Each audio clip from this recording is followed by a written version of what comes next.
Hello guys, यहाँ पर हम देखेंगे कि HTML में कैसे फॉर्म को क्रिएट करते हैं।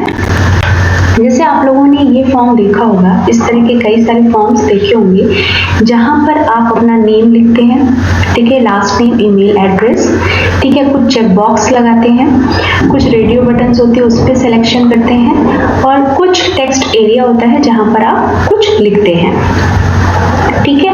तो सेम ऐसा ही हम किस तरीके से HTML को फॉर्म को क्रिएट कर सकते हैं वो सारी चीजें देखेंगे। तो यहाँ पर आप एक चीज नोटिस करिए, ये क्या है? ये इनपुट एरिया है, यहाँ पर यूजर अपना इनपुट देगा, ठीक है। तो इसी तरह HTML में भी हम इनपुट लेने के लिए इनपुट टैग यूज करते हैं, ठीक है। ये मैंने i/p लिखा, इट मीन्स इनपुट, ठीक है। ऐसे ही हम HTML में इनपुट टैग यूज करते हैं। तो बेसिकली HTML फॉर्म हम यूज क्यों किया जाता है? HTML फॉर्म या कोई भी फॉर्म जो है वो हम यूज क्यों करते हैं? HTML form is use to collect user input. अगर आपको किसी यूजर से कोई इनपुट चाहिए तो उसके लिए हमें फॉर्म की नीड होती है। फॉर्म के टैग्स क्या क्या है? तो फर्स्ट टैग है क्या? फॉर्म टैग क्या क्या होल्ड करता है? टेक्स्ट एरिया होल्ड करता है, टेक्स्ट फील्ड होल्ड करता है, पासवर्ड फील्ड होल्ड करता है, ठीक है। ये सारी चीजों को ये होल्ड करता है। नेक्स्ट होता है इनपुट टैग। इनपुट टैग बहुत फंडामेंटल टैग है, ठीक है। इनपुट टैग को हम किस लिए यूज करते हैं? यूजर से इनपुट रिसीव करने के लिए। इसके क्या क्या एट्रीब्यूट्स हैं इनपुट टैग के? तो first attribute type and second value है, जिसको अभी हम कोड के थ्रू देखेंगे। यहाँ पर हमने क्या किया, ये एक notepad++ मैंने ओपन कर रखा है और इसको input.html फाइल के नाम से सेव करा लिया है। बॉडी के अंदर यहाँ हम फॉर्म लिखेंगे। क्यों लिखेंगे? क्योंकि हम HTML में फॉर्म क्रिएट करना चाहते हैं। फॉर्म लिखा,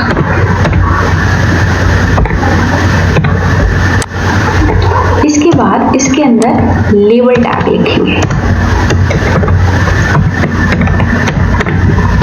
लेबल यहां लिखेंगे यूजर नेम,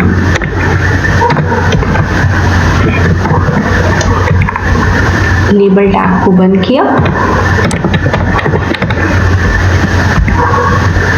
फिर इसके बाद आप क्या लिखेंगे? इनपुट, क्योंकि आपको यूजर से इनपुट लेना है तो हम इनपुट टैग का यूज करेंगे। इनपुट टैग के अंदर किस टाइप का हमें इनपुट चाहिए? यहां हमें टेक्स्ट टाइप का इनपुट चाहिए, वो लिखेंगे। और इसमें हम बाय डिफॉल्ट वैल्यू क्या देना चाहते हैं? Enter your name. ओके, तो इसको हम सेव कराते हैं और रन कराते हैं।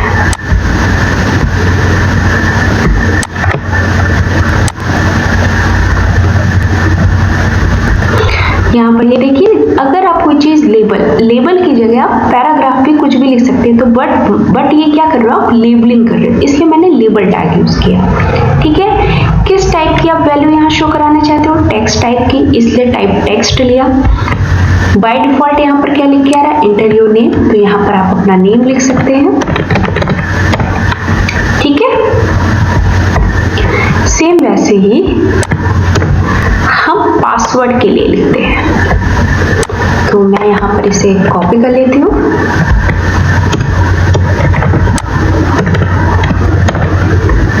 यहाँ पर यूजर नेम की जगह पासवर्ड लिखा,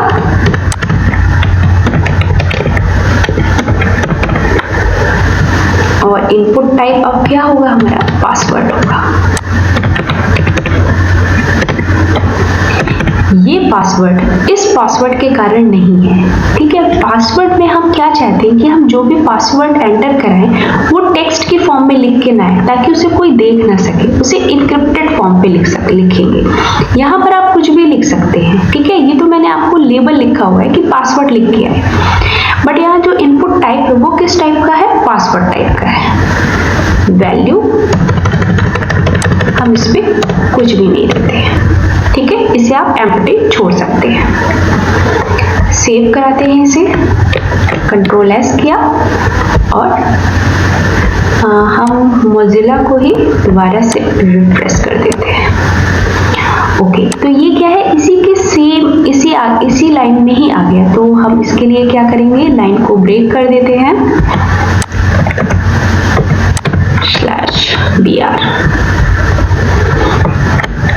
सेव कराते हैं और रन कराते हैं। ओके, लाइन ब्रेक करने से यहाँ पर लाइन ब्रेक हो गई। अब पासवर्ड में आप क्या लिखिए, कुछ भी आप पासवर्ड दीजिए। तो ये क्या है, यहाँ पर जो आप लिख रहे हो ये इनक्रिप्टेड फॉर्म में आ रहा है। क्यों आ रहा है, क्योंकि इसका जो टाइप है वो पासवर्ड है। इसके बाद हम देखेंगे कि इनपुट टैग को कौन कौन से कंट्रोलर सपोर्ट करते हैं। So first one is text box, second password, third check box, fourth radio button and fifth submit button. जिसमें से हमने टेक्स्ट बॉक्स एंड पासवर्ड का यूज़ करना देख लिया है। Remaining 3 check box, radio button और सबमिट बटन को हम फॉर्म में कैसे यूज़ करते हैं और इनका क्या मीनिंग होता है वो कोड के थ्रू समझेंगे। सो हम अपना प्रीवियस कोड नोटपैड ++ में ओपन करते हैं। यहाँ तक मैंने आपको कोड लास्ट वीडियो में समझा दिया है। सो हम यहाँ पर लिखेंगे, हमें चेक बॉक्स का यूज़ करना है। चेक बॉक्स क्या करता है कि लाइक जैसे आप क्या कर रहे हो कि आप 10th क्लास में हो और आपको कौन कौन से सब्जेक्ट चूज़ करने हैं, कौन कौन से सब्जेक्ट सेलेक्ट करने हैं, तो आप एक से ज़्यादा सब्जेक्ट को सेलेक्ट कर सकते हो। तो ये किसकी हेल्प से करोगे आप, फॉर्म अगर फिल कर रहे हो तो ये चेक बॉक्स की हेल्प से हम करते हैं। तो हमने यहाँ पर लिखेंगे लेबल, आप बिना लेबल के भी लिख सकते हो। फिर लिखेंगे सब्जेक्ट, लेबल क्लोज करेंगे,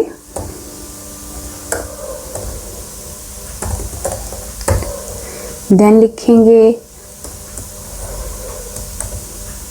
BR। ओके, हमारा इनपुट टाइप किस टाइप का है, चेक बॉक्स। तो input type equal to check box.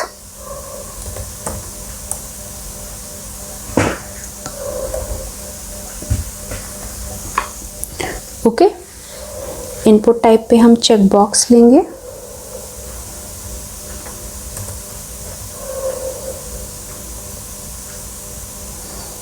Then value. Okay, value से पहले हम नेम लेंगे, नेम इक्वल टू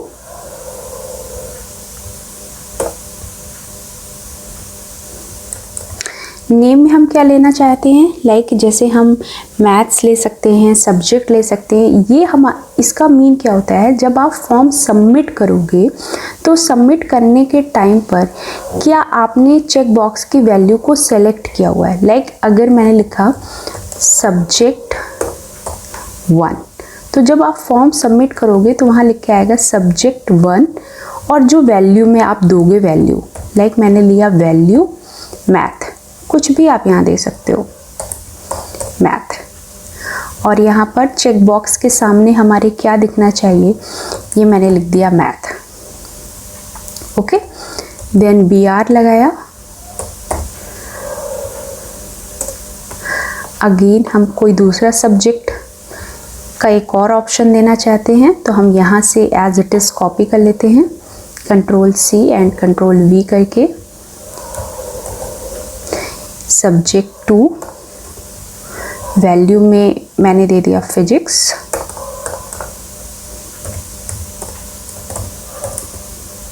और यहाँ पर मैंने दे दिया फिजिक्स।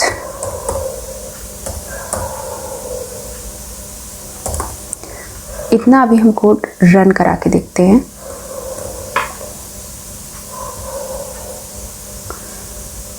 ओके,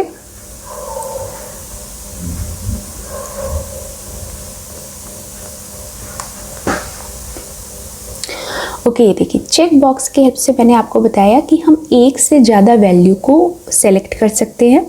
लाइक मैं मैथ भी सब्जेक्ट लेना चाहती हूँ और फिजिक्स भी सब्जेक्ट लेना चाहती हूँ। अगर मैं इस फॉर्म को सबमिट कर दूँ तो जो मेरी वैल्यू होगी वहाँ पर क्या आएगा लिख करके, subject 1 equal to math and subject 2 equal to physics. वो किसके कारण आ रहा है? वो आ रहा है सब्जेक्ट 1 जो लिखा हुआ है वो इस नेम के कारण, और जो मैथ आ रही वैल्यू वो इस नेम के कारण। और जो चेक बॉक्स के सामने आपको मैथ लिख के आ रहा था, मैं एक बार फिर से शो कराती हूँ। ओके, यहाँ से देखते हैं, ये जो मैथ लिख के आ रहा है ये मैथ इसके कारण आ रहा है। ये जो मैथ है वो इस मैथ के कारण आ रहा है। ये जो फिजिक्स है वो इस फिजिक्स के कारण आ रहा है। इस मैथ के कारण यहाँ पर ये मैथ नहीं लिखा गया। अगर आप ध्यान से देखें तो इसकी वैल्यू स्मॉल m है और ये कैपिटल M में है। ठीक है, तो ये जो मैथ, इस मैथ के कारण ये मैथ है। नेक्स्ट इसमें हम एक से ज़्यादा वैल्यू को सिलेक्ट कर सकते हैं, ये देख रहे हैं आप। नाउ नेक्स्ट इसमें हम रेडियो बटन का यूज़ करते हैं। रेडियो बटन का क्या यूज़ होता है? लाइक मैंने क्या किया, लिखा पहले लेबल जेंडर। रेडियो बटन की हेल्प से केवल हम एक वैल्यू को सेलेक्ट कर सकते हैं। For example gender, gender means male हो सकता है या फीमेल हो सकता है। ठीक है, एक से ज़्यादा वैल्यू हम इसमें सेलेक्ट नहीं कर सकते हैं। BR टैग इसलिए मैं लिख रही हूँ ताकि बार बार मेरी लाइन ब्रेक हो जाए। And input type equal to हमने रेडियो लिया। यहाँ पर मैंने नेम लिया जेंडर,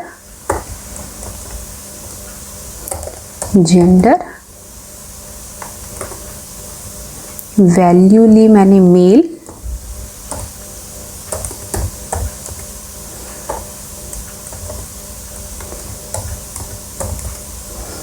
यहाँ पर मैंने लिखा, मेरे रेडियो बटन के सामने क्या दिखे, मेल दिखे।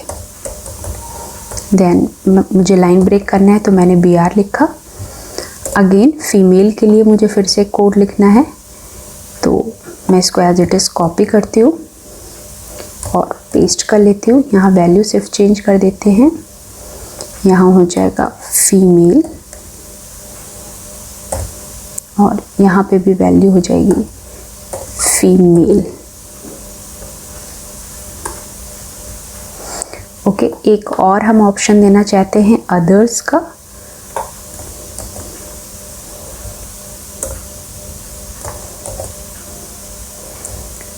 तो यहाँ पर हम लिखते हैं अदर, यहाँ पर भी हम लिख देते हैं अदर। फॉर्म सबमिट होने के बाद यहाँ पर जो आपकी वैल्यू होती है वो शो होती है और जो नेम होता है, लाइक यहाँ पर आएगा जेंडर इक्वल टू अदर। तो इस जेंडर, ये जो जेंडर आ रहा है वो इस नेम के कारण और इस वैल्यू के कारण ये अदर आएगा। नेक्स्ट बटन जो हम लोग यूज़ करते हैं इनपुट में, इनपुट टाइप सबमिट, सबमिट करने का ऑप्शन आए तो सबमिट बटन यूज़ करेंगे। एंड देन वैल्यू में हम सबमिट लिख देंगे।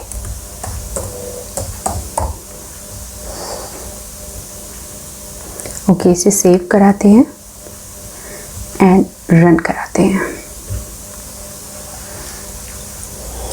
तो यहाँ पर जेंडर में हमने रेडियो बटन यूज़ किया हुआ है तो इसमें से केवल कोई एक ही वैल्यू सेलेक्ट हो सकती है, या तो फीमेल आप हो सकते हैं, या तो मेल हो सकते हैं, या तो अदर हो सकते हैं।